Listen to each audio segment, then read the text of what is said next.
आज हम सभी श्रवण करेंगे श्रीमद् भागवतम के अंतर्गत सप्तम स्कंद और उसके अंतर्गत आज अष्टम अध्याय 8वां अध्याय हम प्रारंभ करने जा रहे हैं।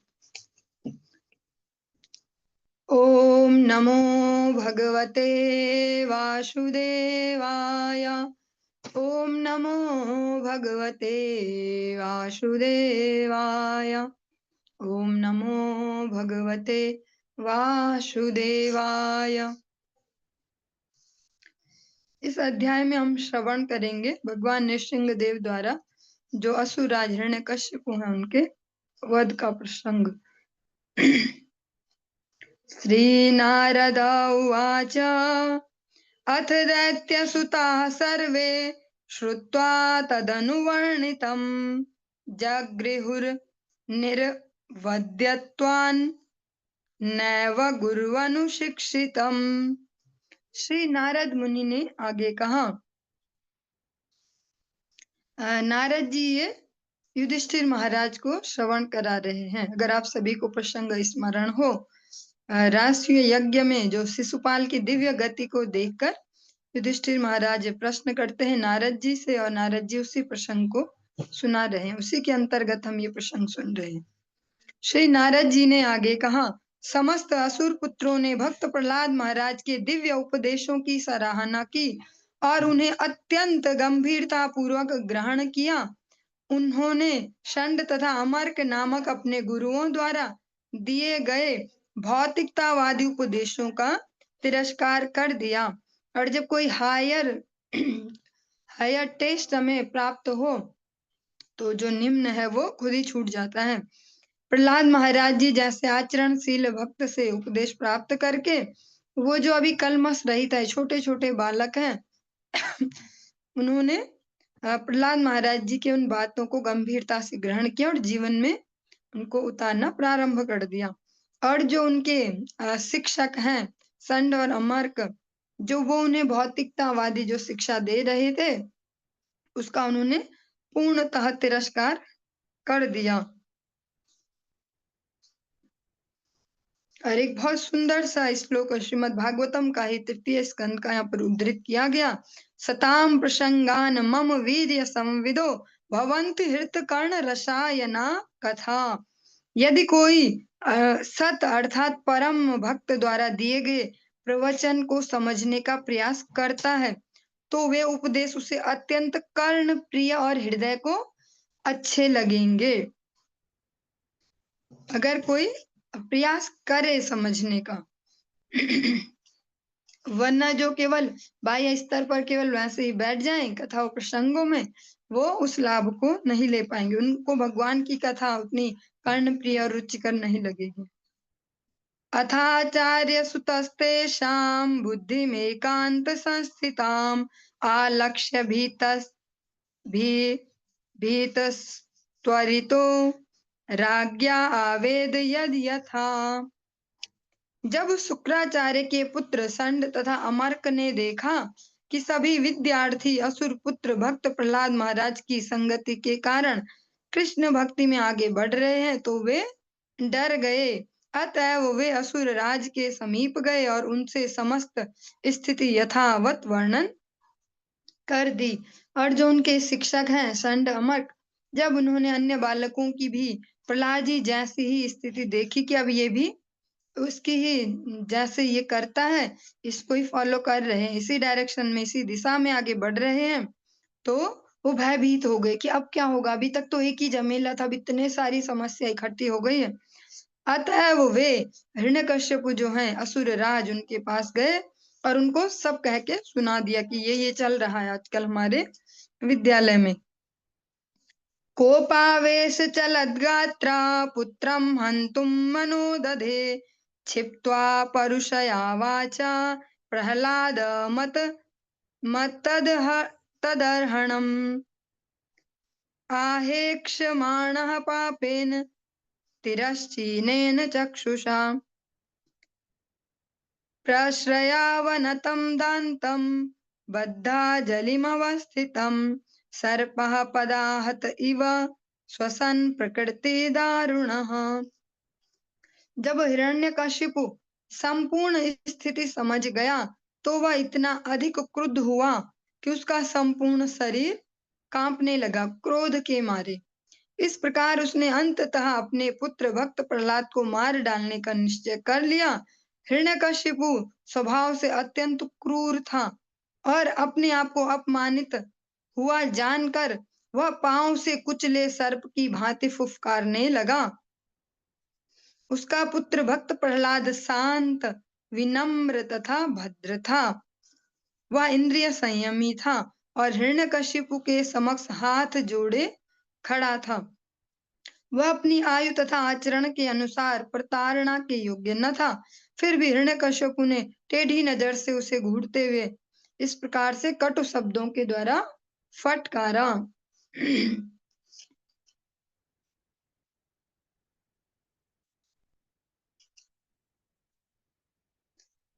श्री हिरण्यकशिपुरुवाच हे दुर्विनीत मंदात्मन् कुलभेदकराधम स्तब्धं मच्छासनोद्वृत्तं शेत्वाद्य यमक्षयम्। हिरण्यकश्यपु ने कहा, अरे उदंड, निपट, दुर्बुद्धि, परिवार को कलंकित करने वाले, अरे नीच, तुमने अपने ऊपर शासन करने वाली शक्ति का उल्लंघन किया है, अतएव तू हठी अल्पज्ञ है। आज मैं तुझे यमराज के घर भेजूंगा।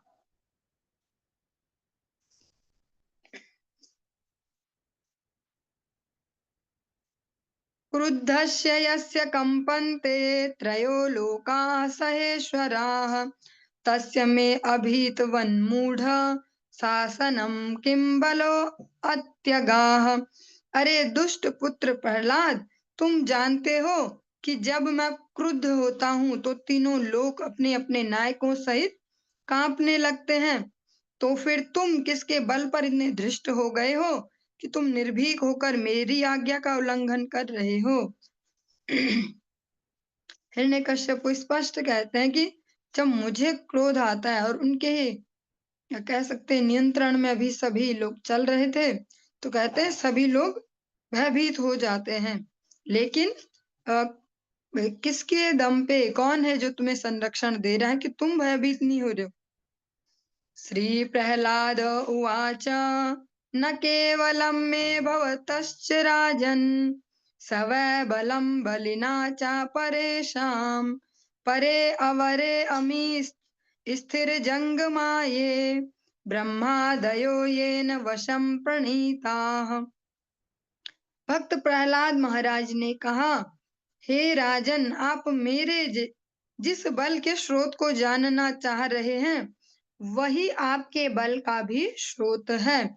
निस्संदेह समस्त प्रकार के बलों का मूल स्रोत एक ही है। वह न केवल आपका या मेरा बल है अपितु सबका एकमात्र बल है। उसके बिना किसी को कोई बल नहीं मिल सकता, चाहे चल हो या अचल, उच्च हो या नीच। ब्रह्मा जी सहित समस्त जीव पूर्ण पुरुषोत्तम भगवान के बल द्वारा नियंत्रित हैं। प्रहलाद महाराज जी यहाँ पर स्पष्ट करते हैं, आप मेरा जानना चाहते हो कि मुझे कहाँ से बल प्राप्त हो रहा है, बल का जो सोर्स है वो क्या है। लेकिन जिससे मुझे बल मिल रहा है उसी से आपको भी मिल रहा है, क्योंकि समस्त बलों का एक एकमात्र स्रोत भी है, उसी से ही सबको बल मिल रहा है। पूरी सृष्टि में चल अचल, उच्च नीच नीच और यहाँ तक कि ब्रह्मा जी को भी इसी ब्रैकेट के अंदर कवर किया गया कि जो ब्रह्मा जी सहित समस्त जीव पूर्ण पुरुषोत्तम भगवान के बल द्वारा नियंत्रित हैं। अहम सर्वस्य प्रभवो मत्तः सर्वम प्रवर्तते। भगवान श्रीमद् भगवत गीता में स्पष्टतया इसी बात को कहते हैं, मैं सबका प्रभु हूँ, सब कुछ मुझसे ही उद्भूत हुआ है। स ईश्वरः काल उरुक्रमो असावोजः सः सत्त्वबलेन्द्रियात्मा स एव विश्वं परमा स्वशक्तिभिः सृजत्यवत्यत्ति गुणत्रयेशः। परम नियंता एवं काल रूप पूर्ण पुरुषोत्तम भगवान इंद्रियों के बल, मन के बल शरीर के बल और इंद्रियों के प्राण हैं। उनका प्रभाव असीम है। वे समस्त व्यक्तियों में श्रेष्ठ तथा भौतिक प्रकृति के तीनों गुणों के नियंता हैं। वे अपनी शक्ति से इस ब्रह्मांड का सृजन, पालन तथा संहार करते हैं। प्रहलाद महाराज जी स्पष्ट इस प्रकार से कहते हैं कि जो भौतिक प्रकृति है, उसके तीनों गुण हैं, वो भगवान के द्वारा ही चलायमान है। भगवान ही उस सबके स्वामी हैं। जय्यासुरं भावमिमं त्वमात्मनः समं मनोधत्स्व न सन्ति विद्विषः ऋते अजिता दात्मन उत्पथे स्थितात् तद्धि महत् समर्हणम्। भक्त प्रहलाद महाराज ने कहा, हे पिता, कृपया आप अपनी आसुरी प्रवृत्ति त्याग दें। आप अपने हृदय में शत्रु मित्र में भेदभाव न लाएं। आप अपने मन में सबके प्रति समभाव रखें। इस संसार में अनियंत्रित तथा पथ भ्रष्ट मन के अतिरिक्त अन्य कोई शत्रु नहीं है। जब कोई मनुष्य प्रत्येक व्यक्ति को समानता के स्तर पर देखता है, तभी वह श्री भगवान की ठीक से पूजा करने की स्थिति में होता है। दस्यून् पुरा शरण विजित्य लुम्फतो मन्यन्त एके स्वजितादिशो दश जितात्मनोज्ञस्य समस्य देहिनां साधोः स्वमोह प्रभवाः कुतः परे। प्राचीन काल में आपके समरूप ही अनेक मूढ़ हुए हैं। हिरण्यकश्यप जी को प्रहलाद महाराज सुना रहे हैं। इतना छोटा सा बच्चा और कह सकते हैं सारे लोकों का जो विजयी सम्राट है, से सम्राट को कहते हैं, आपके जैसे अनेक मूर्ख हुए हैं इससे पहले भी, जिन्होंने उन 6 शत्रुओं को नहीं जीता जो शरीर की धन संपदा को चुरा ले जाते हैं। ये मूढ़ यह सोचकर गर्वित होते हैं, मैंने तो 10 दिशाओं के सभी शत्रुओं को जीत लिया है। किंतु यदि कोई व्यक्ति इन 6 शत्रुओं पर विजयी होता है और सभी जीवों पर समभाव रखता है, तो उसके लिए शत्रु नहीं होते। शत्रु की कल्पना अज्ञानता वश की जाती है। हिरण्यकश्यप को स्पष्ट प्रहलाद महाराज जी यहाँ पर कह रहे हैं कि वास्तव में जो शत्रु हैं, जो वास्तविक हमारे शत्रु हैं, वो मन के साथ जो ये 6 वेग हैं हमारे, यही वास्तविक शत्रु हैं। और जो इनको जीत लेता है, वास्तव में वही शत्रुजयी है, उसने ही दुश्मनों को जीत लिया। और इनको जीत पाना कोई अपने बस की बात नहीं है। श्री रामचरितमानस में एक सुंदर शब्द, सरल शब्दों में तुलसीदास जी कहते हैं, यह गुण साधन ते नाही होई, तुम्हारी कृपा पावा कोई कोई। ये अपने दम पे नहीं हो सकता कि कोई अपने दम पे इनको जीत ले। हिरण्यकश्यप ने इतनी भयंकर तपस्या की और फल भी पाया। सबसे उच्च जीव जो है ब्रह्मा जी, इनको साक्षात्कार किया, उनसे मन इच्छित वरदान भी मांगे, पूरी सृष्टि पे सब लोगों पे आधिपत्य भी जमाया। फिर भी एक छोटा सा बच्चा जो भक्ति करता है, जो ईमानदारी से करता है, हम जैसा सो कॉल्ड नहीं कि बस तिलक लगाया और किसी को भी बोलने तुम ऐसे तुम ऐसे। प्रहलाद महाराज जी उनको कहते हैं आपके जैसे अनेक मूर्ख हुए हैं, और उसको क्या एक्सप्लेन भी करते हैं कि मूर्ख कैसे हैं। वास्तविक शत्रु है हमारे ये 6 जो इंद्रिय वेग हैं। जिसने इनको नहीं जीता और बाहर बाहर से सो कॉल्ड शत्रुओं का दमन करते जाए, वो मूर्ख है। और इसका सरल सा उपाय जो हमारे गुरु वर्ग हैं, वो स्पष्ट इसके लिए बहुत सुंदर सा उपदेश देते हैं।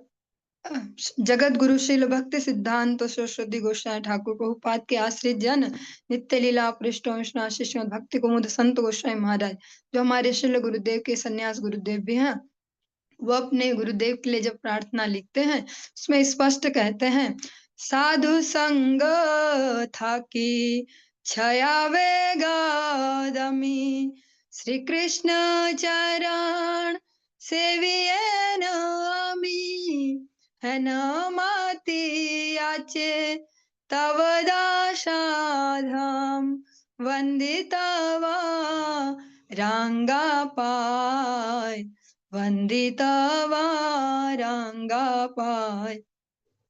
हे गुरुदेव, आपके आशीर्वाद से मैं इसको कर पाऊं कि साधु संग था कि छह वेग दमी। साधु जनों के संगति से, उनके संग से, और संग हमेशा सशरीर ही नहीं होगा, वाणी का संग बहुत आवश्यक है। उनके उपदेशों को अपने जीवन में उतारना।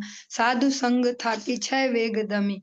जो प्रहलाद महाराज जी यहाँ पर अपने पिताजी को उपदेश देते हैं, ना सरल सा उसके लिए समाधान देते हैं। गुरुदेव की कृपा से, वैष्णव संग से छह वेगों को दमन किया जा सकता है। रूप गोस्वामी जी अपने उपदेशामृतम में प्रथम श्लोक में ही इसको उद्धृत करते हैं। वाचो वेगा मनसा क्रोध वेगा जीवा वेगा उदरो उपस्थ वेगा एतान वेगान यो विषहेत धीरा सर्वामपि माम पृथ्वीम सशिष्यात्। जो इन छह वेगों का दमन करने में सफल होते हैं भगवत कृपा से, गुरु वैष्णव कृपा से, वही समस्त पृथ्वी को शिष्य कर सकते हैं, वही गुरु होने के योग्य हैं। क्योंकि हिरण्यकश्यपु ने तो समस्त लोकों पे भी आधिपत्य कर लिया, सब देवता भी उनके अंडर में है, जिनमें से हम सोचते हैं कि देवता की कृपा मिल जाए तो हमारा जीवन धन्य हो जाए। ऐसे सारे देवी देवताओं को भी अपने अंडर में ला चुके हैं हिरण्यकश्यपु। फिर भी प्रहलाद महाराज जी उनको कहते हैं मूर्ख हैं, क्योंकि आपने जो वास्तविक शत्रु थे उनका दमन नहीं किया। श्री हिरण्यकशिपुरुवाच व्यक्तं त्वं मर्तुकामोऽसि यो अतिमात्रं विकथसे मुमूर्षूणां हि मंदात्मन्ननु विकल्वा गिरः। हिरण्यकश्यपु ने उत्तर दिया, रे धूर्त, तू मेरे महत्व को घटाने का प्रयास कर रहा है, मानो तू मुझसे अधिक इंद्रिय संयमी है या अति बुद्धिमत्ता है। अतएव मैं समझ रहा हूँ कि तुम मेरे हाथों मरना चाहते हो, क्योंकि ऐसी अनावश्यक बातें वे ही करते हैं जो मरणासन होते हैं। हिरण्यकश्यपु एक विश्व विजयी तो इस धराधाम पे ही हो गया। उन्होंने तो समस्त लोगों को भी अपने अंडर में किया। ऐसा व्यक्ति कैसे सुन लेगा इतनी बातें। वो कहते हैं कि तुम मुझे डिफेम कर रहे हो, हाँ, मेरा अपमान कर रहे हो। तुझे ऐसा ही लगता है कि तुझे ज्यादा ही इंद्रिय संयम है और मुझे नहीं, हाँ, इस प्रकार से मेरा अपमान कर रहे हो। ये अति चतुरता यहाँ पे दिखा रहे हो, और ये पूरा पूरा लक्षण है कि तुम्हारा विनाश अब नजदीक है। जिसका विनाश नजदीक है वो ऐसी अनर्गल अनाप शनाप बातें करने लगता है। यस्त्वया मन्दभाग्योक्तो मदन्यो जगदीश्वरः क्वाश यदि स सर्वत्र कस्मात् स्तंभेन दृश्यते। अरे अभागे प्रहलाद, तूने सदैव मेरे अतिरिक्त किसी परम पुरुष का वर्णन किया है, जो प्रत्येक के ऊपर है, प्रत्येक का नियंता है तथा जो सर्वव्यापी है, परंतु वह है कहाँ? यदि वह सर्वत्र है तो वह मेरे सामने के इस खंबे में क्यों उपस्थित नहीं है? हिरण्यकश्यपु कहते हैं, कम भाग्यवान प्रहलाद, तू बार बार एक व्यक्ति की बात करता है जो सर्वश्रेष्ठ है, सबके ऊपर है, परम नियंता है, सर्वव्यापी है, सब जगह है। तू जिस व्यक्ति का ऐसे वर्णन कर रहा है वो है कहाँ? और अगर वो सब जगह ही होता है तो जो सामने, मेरे सामने एक खंबा है, तो क्या ये इसमें उपस्थित नहीं है? क्या इसमें उपस्थित है? सोहम विकथमानस्य शिरः काया धरामि ते गोपायेत हरिस्त्वाद्य यस्ते शरणमीप्सितम्। चूंकि तुम इतना अधिक अनर्गल प्रलाप कर रहे हो, अतएव अब मैं तुम्हारे शरीर से तुम्हारा सिर छिन्न कर दूंगा। अब मैं देखूंगा कि तुम्हारा परम आराध्य ईश्वर तुम्हारी रक्षा किस प्रकार करता है। मैं उसे देखना चाहता हूँ। एक प्रकार से जो भगवान की उपस्थिति है, हिरण्यकश्यप ने उसे पूर्णतः नकार रखा कि है ही नहीं ऐसा कुछ। स्पष्ट कहते हैं कि जो तुम अनर्गल प्रलाप कर रहे हो, जो फालतू बातें जो कर रहे हो, मुझे जो गुस्सा दिला रहे हो, क्रोध दिला रहे हो, अब मैं क्या करूंगा, तुम्हारा सिर और तुम्हारा जो तन है, इन दोनों को अलग अलग मैं कर दूंगा और देखता हूँ फिर कि कौन बचाता है तुम्हें। जिसके तुम गुणगान गा रहे हो वो तुम्हें बचा पाता है या नहीं। और इस प्रकार से हिरण्यकश्यप स्पष्ट भगवान को यहाँ पर चुनौती दे रहे हैं। जैसा कुछ दिन पहले हम डिस्कस भी कर रहे थे, आप सबने भी वीडियो बहुत तेजी से वायरल भी हो रहा है वो, कि जहाँ भगवान को चुनौती दी जाती है फिर रिजल्ट्स भी झेलने होते हैं।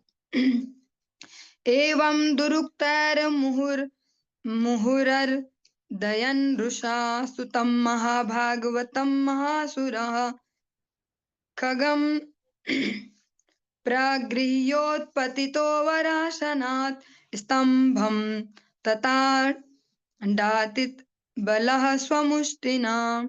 अतिशय क्रोध के कारण महाबलशाली हिरण्यकश्यपु ने अपने महाभागवत पुत्र को अत्यंत कटु वचन कहे और उसकी भर्त्सना की।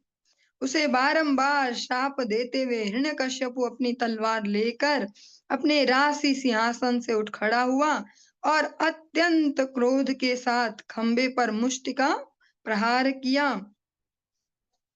उस खंबे पे मुक्का मारा ऐसे जोर से।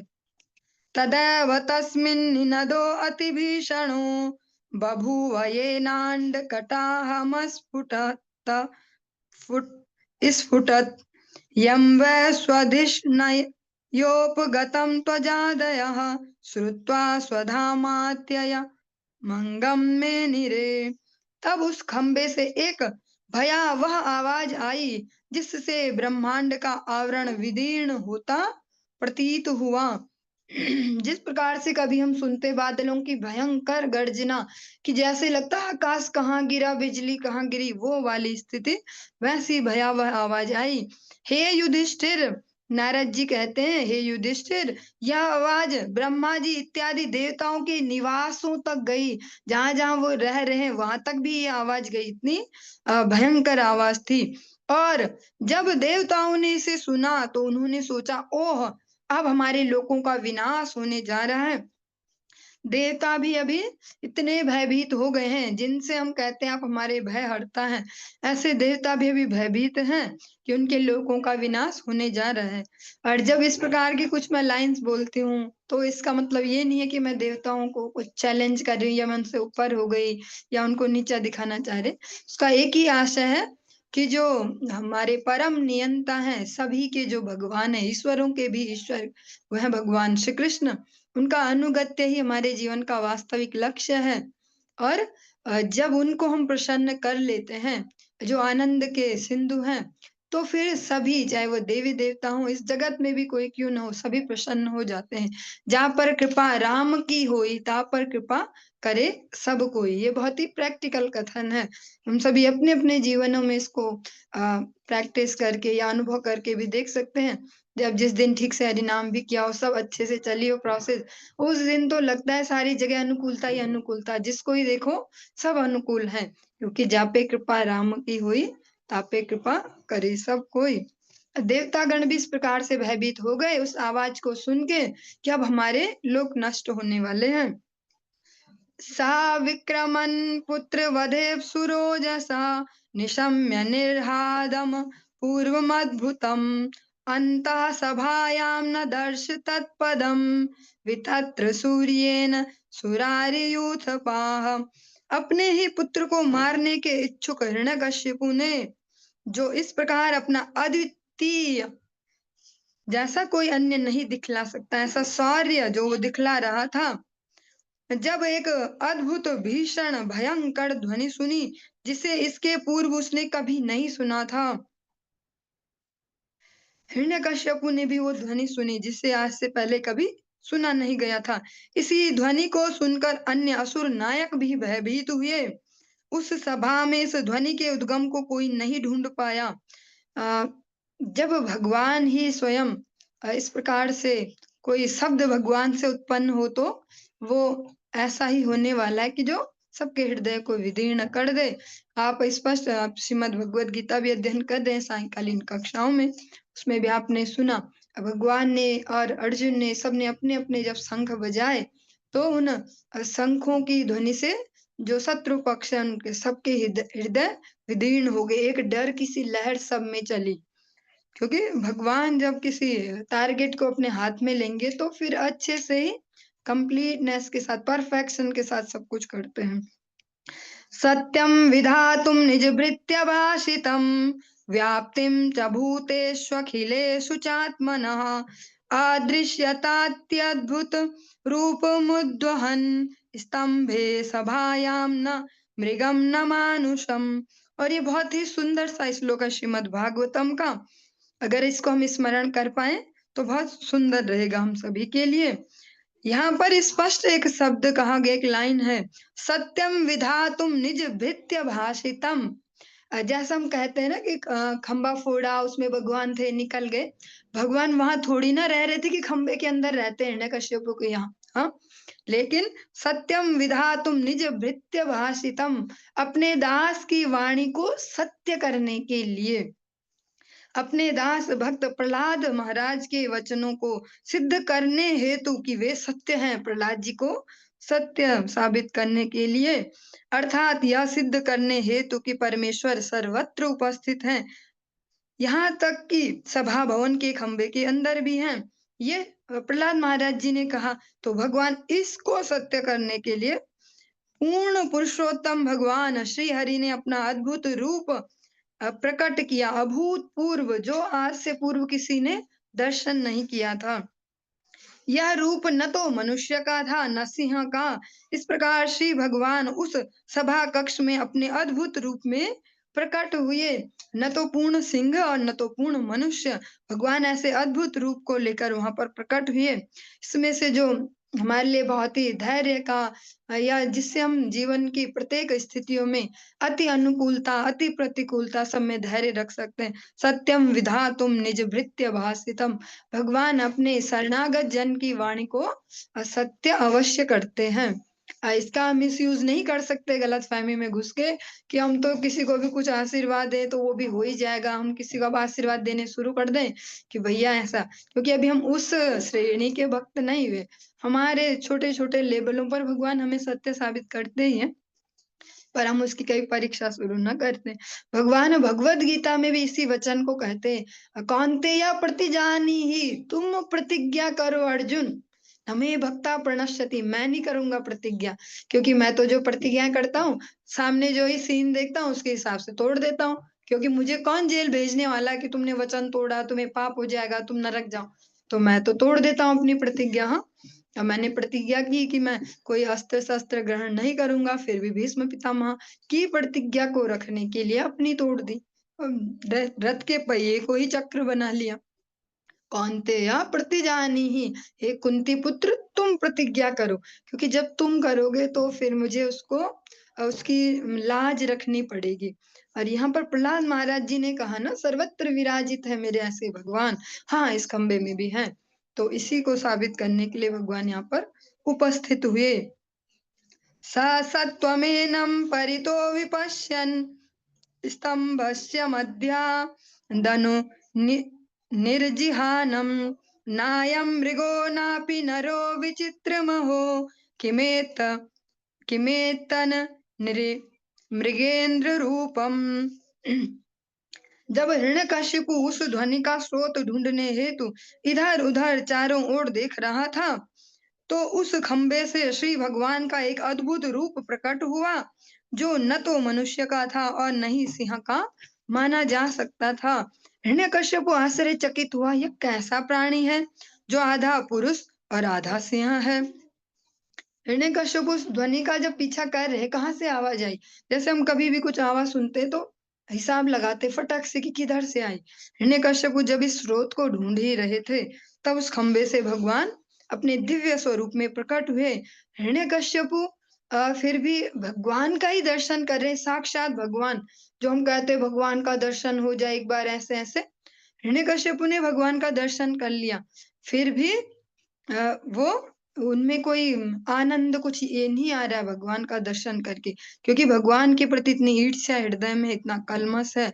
वह आश्चर्यचकित हुआ कि है क्या ये आखिर, न तो ये शेर ही है न मनुष्य ही है। मीमांसमानस्य समुत्थितो अग्रतो रूपस्तदलं भयानकम् प्रतप्तचामीकरचण्डलोचनं स्फुरत् सटाकेशरजृम्भिताननम् करालदृष्टं करवालचञ्चल क्षुरान्तजिह्वं भ्रुकुटी मुखोल्बणम् स्तब्धोऽध्व कर्णं गिरिकन्दराद्भुत व्यात्तास्यनाशं हनुभेदभीषणं दिवि स्फृत्कायं दीर्घपीवरा ग्रीवोरुवक्षः स्थलमल्पमध्यमम् चन्द्रांशुगौरे छुरितं तनूरुहैर्विश्वभुजानीकशतं नखायुधम् दुरासदं सर्वनिजेतरायुध प्रवेकविद्रावित दैत्यदानवम्। इसमें 19वां 20वां 21 और 22 4 श्लोकों को एक साथ लिया गया है। हिरण्यकश्यपु ने अपने समक्ष खड़े श्री नृसिंह देव के रूप का निश्चय करने हेतु श्री भगवान के रूप को ध्यान से देखा, ये कंफर्म करने के लिए कि ये है क्या। श्री भगवान की क्रुद्ध आंखों के कारण जो पिघले स्वर्ण से मिलती थी, वह रूप अत्यंत भयानक लग रहा था। उनके चमकीले अयाल, जो यहाँ पर ग्रीवा के जो बाल हैं, सिंह के जैसे बाल होते हैं ये, उनके भयानक मुखमंडल के आकार को फैला रहे थे। उनके दांत मृत्यु जैसे भयानक थे। उनके जो जीव है वो इतनी तीक्ष्ण है, जैसे उस्त्रा वगैरह जो यूज किया जाता है, ऐसी इतनी तीक्ष्ण जीव लड़ाई में तलवार के जैसे इधर उधर चल रही थी। उनके कान खड़े तथा स्थिर थे। उनकी नासिका तथा खुला मुख पर्वत की हो जाएंगे सब हम पड़ोसी हैं।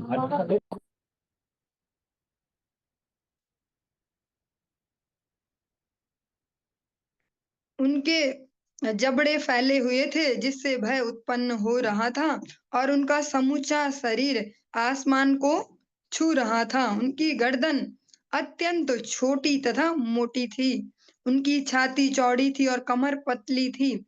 उनके शरीर के रोए चंद्रमा की किरणों के समरूप श्वेत लग रहे थे। उनकी भुजाएं चारों दिशाओं में फैले सैनिकों की टुकड़ियों से मिलती जुलती थी। जब वे असुरों, धूर्तों तथा नास्तिकों को अपना शंख, चक्र, गदा, कमल तथा अन्य प्राकृतिक अस्त्र शस्त्रों से वध कर रहे थे। भगवान का जो दिव्य जो स्वरूप है उसका वर्णन यहाँ पर किया। प्रायेण मेयं हरिणो रुमायिना वधा स्मृतो अनेन समुद्यते न किम एवं ब्रुवंस्त्वभ्यपतद् गदायुधो नदन नृसिंहं प्रति दैत्यकुंजरः। हिरण्यकशिपु ने मन ही मन कहा, अत्यधिक योग शक्ति वाले भगवान श्री विष्णु ने मेरा वध करने हेतु यह योजना बनाई है, किंतु ऐसा प्रयास करने से क्या लाभ है। भला ऐसा कौन है जो मुझसे युद्ध कर सकता है। ऐसा सोचते हुए हाथी की तरह हिरण्यकश्यपु ने अपनी गदा उठाकर श्री भगवान पर धावा बोल दिया। सच्चाई को जानते हुए भी लेकिन उसको स्वीकार नहीं करना। हिरण्यकश्यप की भी यही दशा है, और वो भगवान से युद्ध करने लगा। अलक्षितोऽग्नो पतितः पतंगमो यथा नृसिंहो जसि सो असुरस्तदा न तद् विचित्रं खलु सत्त्वधामनि स्वतेजसा योऽनुपुरा पिबत्तमः। जिस प्रकार एक बेचारा छोटा पतंगा बरबस अग्नि में गिरकर अदृश्य हो जाता है, उसी प्रकार जब हिरण्यकश्यपु ने अत्यंत तेजोमय श्री भगवान पर आक्रमण किया तो वह अदृश्य हो गया। यह आश्चर्यजनक नहीं है क्योंकि श्री भगवान सदैव शुद्ध सत्व की स्थिति में रहते हैं। प्राचीन काल में सृष्टि के समय वे अंधकार में ब्रह्मांड में प्रविष्ट हो गए थे और उसे उन्होंने एक आध्यात्मिक तेज से प्रकाशित कर दिया था। भगवान के जब पास हिरण्यकश्यप पहुंचे तो उनका जो अंग कांति है, जो तेज है, उसमें वो अदृश्य हो गए कुछ समय के लिए। ततो अभिपद्याभ्य हनन्महासुरो रुषा निसिंहं गदयोरुवेगया तं विक्रमन्तं सगदं गदाधरो महोरगं ताक्षरसुतो यथा ग्रहीत। तत्पश्चात अत्यंत क्रुद्ध उस महान असुर हिरण्यकश्यपु ने तेजी से नृसिंह देव पर अपनी गदा से आक्रमण कर दिया और उन्हें मारने लगा। किंतु भगवान नृसिंह देव ने उन महान असुर को उसकी गदा सहित उसी प्रकार पकड़ लिया जिस प्रकार गरुड़ किसी सांप को पकड़ ले।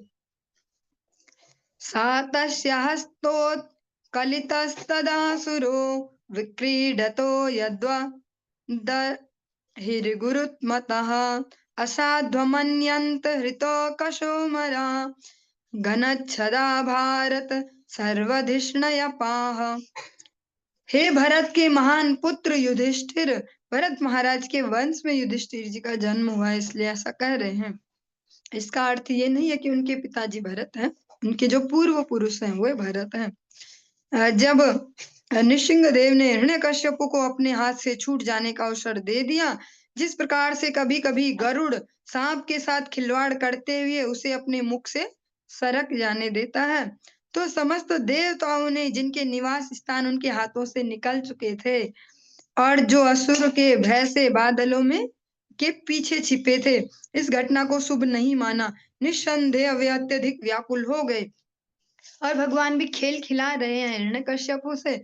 जैसे हम बचपन में करते, छोटे बच्चों के साथ खेलते हैं, उन्हें जीतने देते हैं क्योंकि वो बुरा मान जाएंगे अगर हम जीत गए, रोना चालू कर देंगे। खेलो भी और जीतो भी नहीं, ऐसा। तो भगवान भी थोड़ी देर ऐसे हिरण्यकश्यपु को करवा रहे हैं। थोड़ी देर के लिए लगा कि हिरण्यकश्यपु मजबूत दिख रहा है, तो समस्त जो देवगण हैं जिनके लोग छीने जा चुके हैं, जो बादलों के पीछे छिपकर इस युद्ध को देख रहे हैं, वो डर गए। क्योंकि चाहे कोई सा भी युद्ध हो, उनको अपनी ही स्थिति को कह सकते हैं स्थिर करना होता कि हम सेफ रहें। तम मन्यमानो निज वीर्य संकितम युद्धस्तमुक्तो निर्हरिम महासुरः पुनस्तमा सज्जत खग चर्मणि प्रगृह्य वेगेन गतश्रमो मृधे। जब हिरण्यकशिपु श्री नृसिंह देव के हाथों से छूट गया तो उसने मिथ्या ही सोच लिया कि श्री भगवान उसके सौर्य से डर गए हैं। अतएव युद्ध से थोड़ा विश्राम करके उसने अपनी ढाल तलवार निकाली और फिर से अत्यंत बलपूर्वक श्री भगवान पर आक्रमण कर दिया। और जैसे छोटे बच्चों को भी गलतफहमी हो जाती, हाँ देखा मैं जीत गया, मैं जीत गई, ऐसे हिरण्यकश्यप को भी ऐसी गलतफहमी हो गई कि भगवान डर गए हैं उसकी वीरता से। तो फिर थोड़ा सा ब्रेक लेके और फिर से अपनी तलवार और ढाल लेके भगवान पर फिर से हमला कर दिया। तमशेन वेगम शतचंद्रवर्त्मभिश्चरन्तम् अच्छिद्रम पर्यधो हरि कृत्वाटहासं खरमुत्स्वनोल्बणं निमीलिताक्षं जगृहे महाजवः। अट्टहास करते हुए अत्यंत प्रबल तथा शक्तिशाली पूर्ण पुरुषोत्तम भगवान नारायण ने हिरण्यकश्यपु को पकड़ लिया, जो किसी प्रकार का वार करने की संभावना छोड़े बिना अपनी तलवार ढाल से अपनी रक्षा कर रहा था। वह कभी बाज की गति से आकाश में चला जाता और कभी पृथ्वी पर चला जाता आता था। वह नृसिंह देव के अट्टहास के भय से अपनी आंखें बंद किए था। भगवान जब जैसे हम श्रवण करते हैं या जैसे कोई टीवी के माध्यम से या ऐसे बचपन से जैसे बताया गया कि जो राक्षस है वो हंसते बड़ा भयंकर है, हा हा हा, ऐसा, हाँ, और उससे सब डर जाते हैं।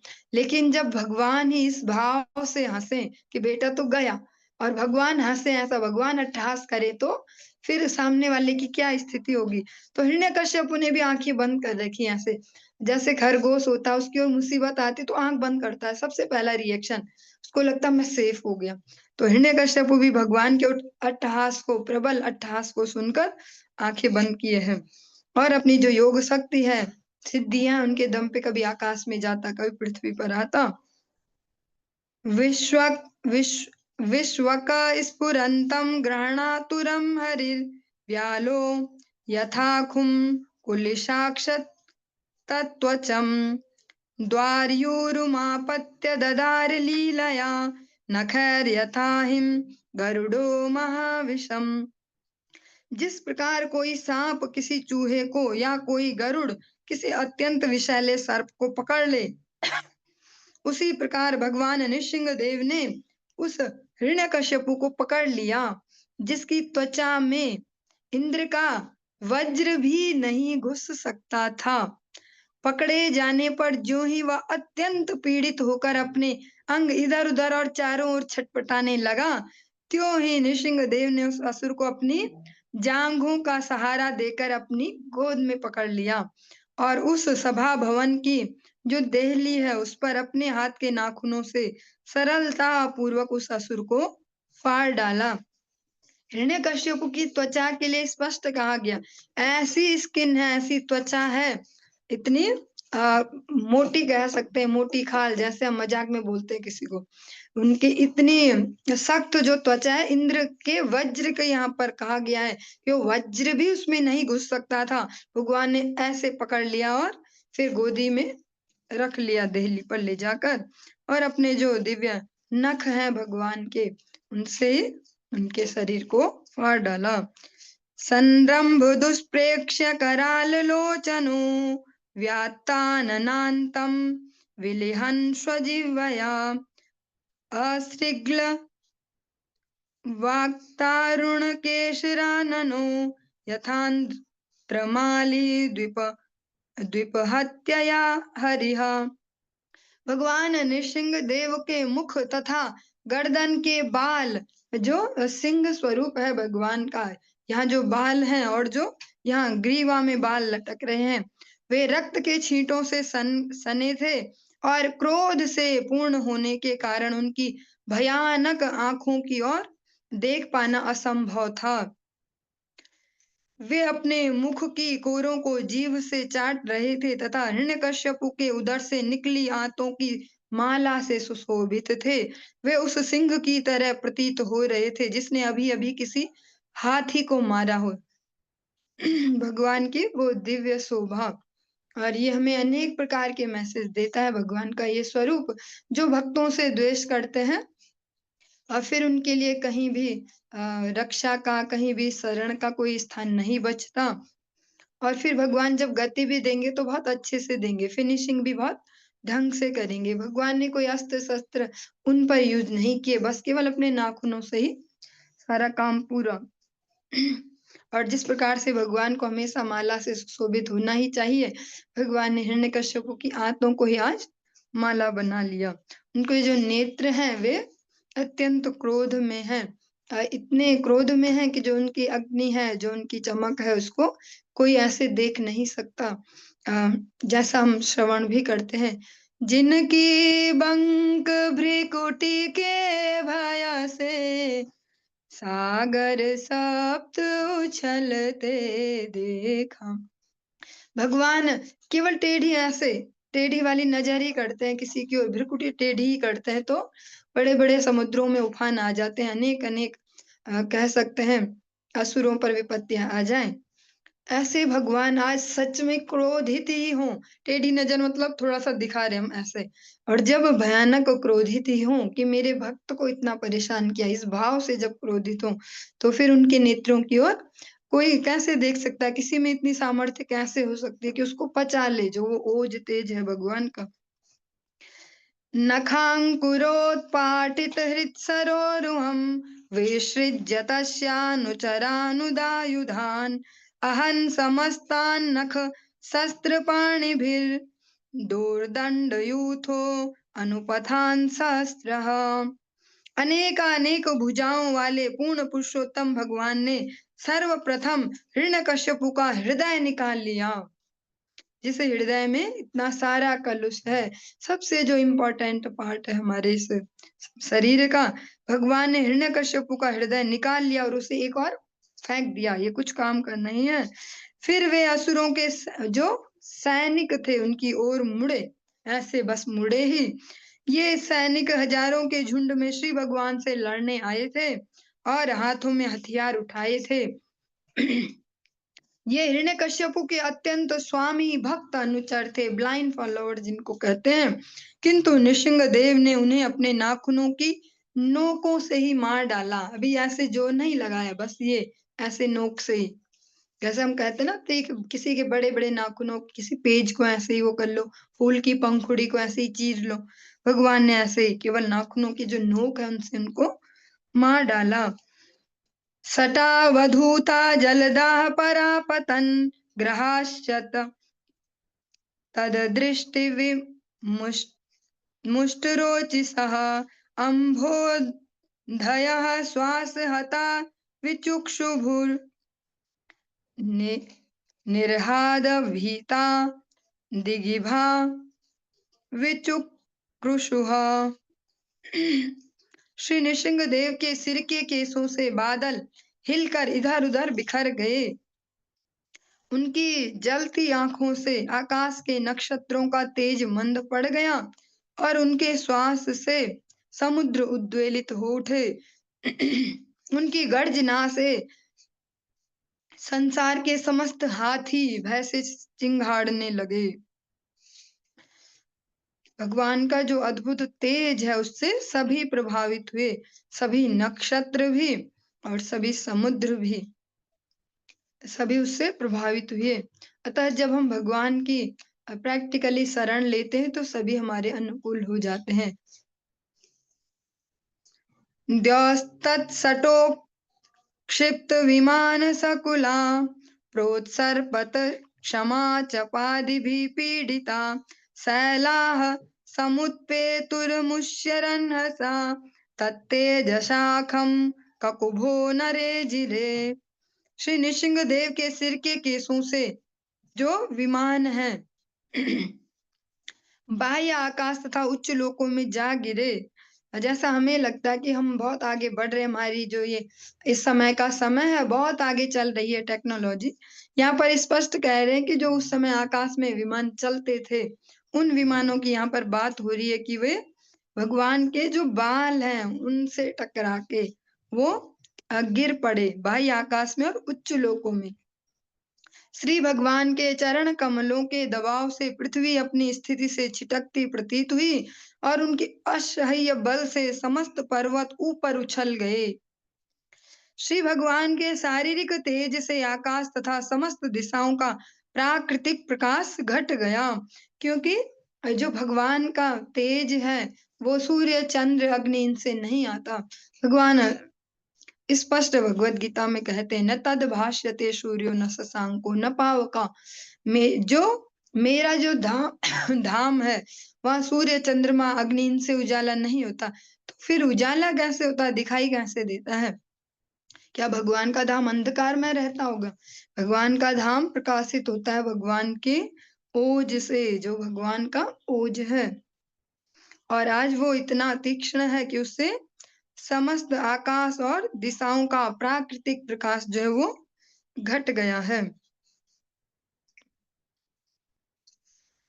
ततः सभायाम् उपविष्टमुत्तमे नृपासने संभृत तेजसं विभुम् अलक्षित द्वैरथमत्यमर्षणम् प्रचंड वक्त्रं नव बभाज कश्चन।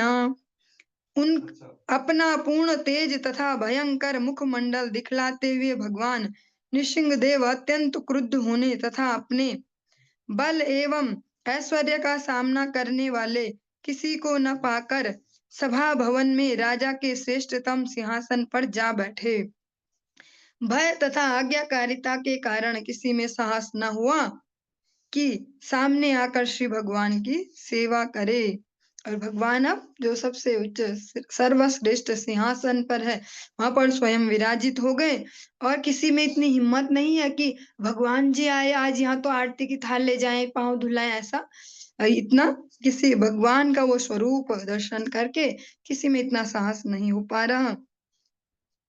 निशाम्य लोकत्रयमस्तक ज्वरम तमादिदैत्यम हरिणाहतं हृदे प्रहर्ष वेगोत्कलिना कलिताननामुः प्रसून वर्ष वृषुसुर स्त्रियः। हिरण्यकश्यपु तीनों लोकों का सिर दर्द बना हुआ था। अतएव जब स्वर्ग लोक में देवताओं की पत्नियों ने देखा कि इस महान असुर का वध स्वयं पूर्ण पुरुषोत्तम भगवान के हाथों से हो गया है, तो उनके चेहरे प्रसन्नता के मारे खिल उठे। देवताओं की स्त्रियों ने स्वर्ग से भगवान नृसिंह देव पर बारंबार फूलों की वर्षा की। जो भी इस धरा पर भगवान की लीलाएं होती हैं, समस्त देवगण भी उनके साक्षी बनते हैं और उनमें पार्टिसिपेट भी करते हैं। ये जो देव पत्नियां हैं वे वहीं से भगवान पर फूलों की वर्षा कर रही हैं। तदा विमानावलिभिर्नभस्थलं दिदक्षतां सकुलमासनाकिनां सुरानकादुन्दुभयो अथ जग्निरे गन्धर्वमुख्या नृतुर्जगुः स्त्रियः। उस समय परमेश्वर नारायण का दर्शन करने के इच्छुक देवताओं के विमानों से आकाश पट गया। देवतागण ढोल तथा नगाड़े बजाने लगे, जिन्हें सुनकर देवलोक की स्त्रियां नाचने लगी और गंधर्वों की मुखिया मधुर तान में गाने लगे। जिस जिसके पास जो जो कला थी, सबने आज भगवान की इस अद्भुत लीला का दर्शन करके अपनी प्रसन्नता को व्यक्त करने लगे। 36 नंबर श्लोक तक आज हम पहुंच पाए हैं 8वें अध्याय के। इससे आगे अब हम कल श्रवण करेंगे। आज की चर्चा को यहीं विराम देंगे।